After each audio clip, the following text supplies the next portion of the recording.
Hello বন্ধুরা, এখন আমি বিষ্ণু মঞ্চ অভিনীত কানাপ্পা বলে একটি তেলুগু সিনেমা রিভিউ করতে চলেছি। এটা আমি হিন্দি ডাব ভার্সনে দেখলাম, কেমন হলো সেটা নিয়ে কথা বলবো।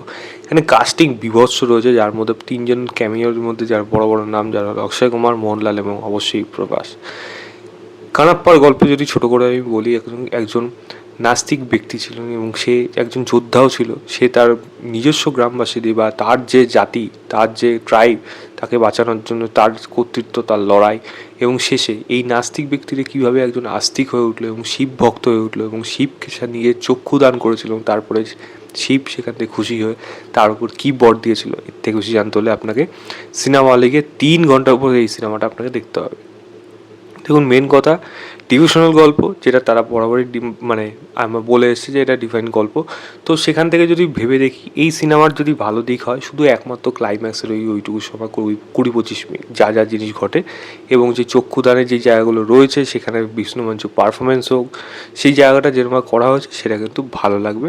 হ্যাঁ, আমি বলবো না সেখানে যে খুব এক্সট্রাঅর্ডিনারি কিছু না, সিনেমার যা স্ট্যান্ডার্ড তার থেকে ফার বেটার ওইটুকু জায়গা হয়েছে। অন্তত আমি অ্যাটলিস্ট ওই জায়গাটা একটা ভক্ত হিসাবে যে এই পারফরমেন্সটা বেরিয়ে এসছে বিষ্ণু মঞ্চের মধ্যে থেকে, সেটা দেখতে বেশি ভালো লেগেছে। এই সিনেমাটার মধ্যে ভালো জিনিস বলতে শুধু এইটুকুই আছে। হ্যাঁ, যদি ক্যামিওর কথা বলেন, দেখুন ক্যামিওগুলোকে বাজেভাবে ইউজ করা হয়েছে, বাট ক্যামিওগুলো দেখতে ভালো লাগে। যেমন প্রভাসের ক্যামিও দেখতে ভালো লাগবে, যেহেতু প্রভাস এই নামটা যথেষ্ট। মোহনলালকে যেভাবে আনা হয়েছে বেশ কিন্তু মজা যাচ্ছিলো ওই জায়গাটা, এবং সেটাও কিন্তু আমি বলবো খুব একটা বেশি খারাপ স্পেস পাইনি, তাদের বাজেভাবে লেখা হয়েছে ক্যারেক্টারগুলো। এবং অক্ষয় কুমারকে যে অনেকগুলো জায়গায় দেখা গেছে, Akshay Kumar screen on time এই বাকিদের ক্যামিওদের থেকে বেশি অ্যাটলিস্ট, কিন্তু অক্ষয় কুমার, কাজল আগরওয়ালকে দুজনকে কিন্তু শিব পার্বতী হিসাবে বেশ ভালো মানিয়েছে, এটাই জাস্ট বলার ছিল। এছাড়া সিনেমার মধ্যে ভালো জিনিস কিচ্ছু নেই। সিনেমার প্রধান প্রবলেম হলো এই চিত্রনাট্য, যেরকমভাবে এটাকে লেখা হয়েছে, এটা সিনেমা না, এটা সিরিয়ালের মতো লাগছে। কারণ এই ডিরেক্টর সিরিয়ালই বানিয়ে থাকে এবং তার অ্যাপ্রোচটাই ওরকম টাইপের। লাউড পারফরমেন্স থাকবে, মানে সেখানে সেট থাকবে বাজে। নিউজিল্যান্ডে এটা পুরোপুরি শ্যুট করা হয়েছে, এবং যেগুলো শ্যুট করা হয়েছে মানে অরিজিনাল দৃশ্যগুলোকেও দেখতে কীরকম যেন মনে হচ্ছে এটা বোধহয় অরিজিনাল না, এটা আর্টিফিশিয়াল মনে হচ্ছে। কোথাও যেন মনে হয় গ্রিন স্ক্রিন ইউজ করা হয়েছে, এরকম এতটাই বাজে লাগছে। আর গ্রিন স্ক্রিন জায়গাগুলো তো ছেড়েই দিন, ভিএফএক্সের জায়গা ছেড়েই দিন, সিজির জায়গাগুলো ছেড়েই দিন, জঘন্য হয়েছে ওই জায়গাগুলো, মানে খুবই বাজে কাজ হয়েছে ভিএফএক্সের কাজ এখানে। সেরকমই ডায়লগ, এরকম ধরনের সিনেমাতে ভালো প্রয়োজন হয় হলো ভালো ডায়লগে। আমি যদি ও মাই গডের কথাটা বলি, আমি এই সিনেমাতে ও মাই গডে একটা ডায়লগ ছিল, একজন যেমন ভক্ত ভগবানকে ছাড়া থাকতে পারে না, একটা ভগবানও কিন্তু ভক্ত করা ছাড়া থাকতে পারে না।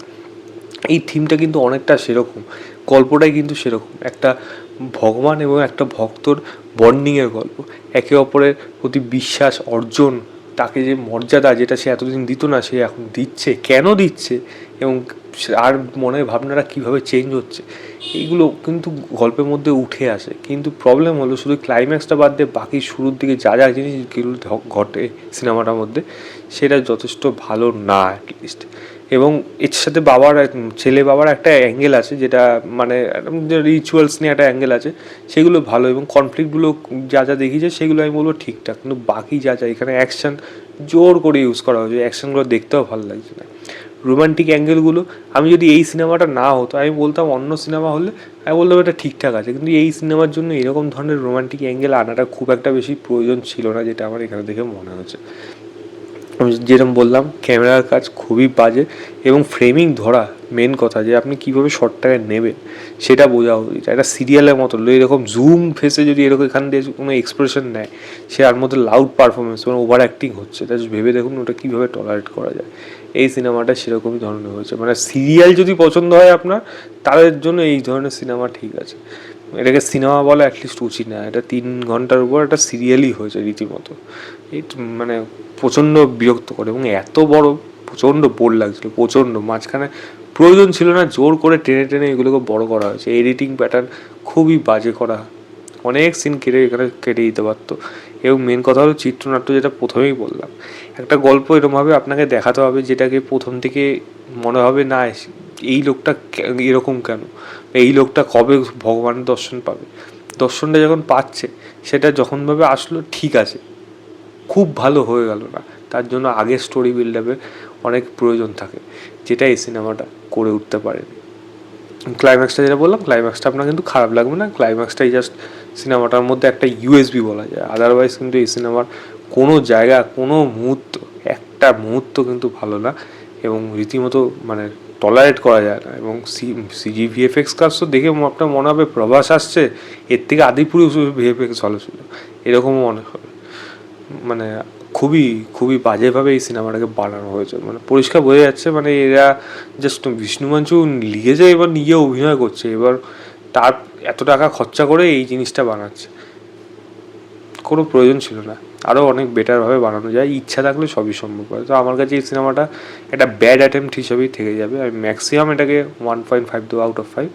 বলবো যদি দেখার ইচ্ছা দেখতে পারেন, বাকিটা আপনাদের ব্যাপার। হিন্দি ডাবিংয়ের কথা বললেন, হিন্দি ডাবিং বললাম মোটামুটি হ্যাঁ কিছু না, মানে ডায়লগই বাজে, তো হিন্দি ডাবিং আর আলাদা করে কি বলবো, মানে শুনতে যেটা এমনি ভালো লাগছে না, তারপর তো আর এটা কীরকমভাবে বলছে আর কি ম্যাটার করে স্টোরি। যাই হোক, সেটা আপনার ব্যাপার। এনিওয়েজ, এই ছিল আমার ওভারঅল রিভিউ কানাপা বলে সিনেমাটা। ভিডিওটা ভালো লাগলে লাইক শেয়ার, চ্যানেলটাকে অবশ্যই সাবস্ক্রাইব করে দেবেন। বাই।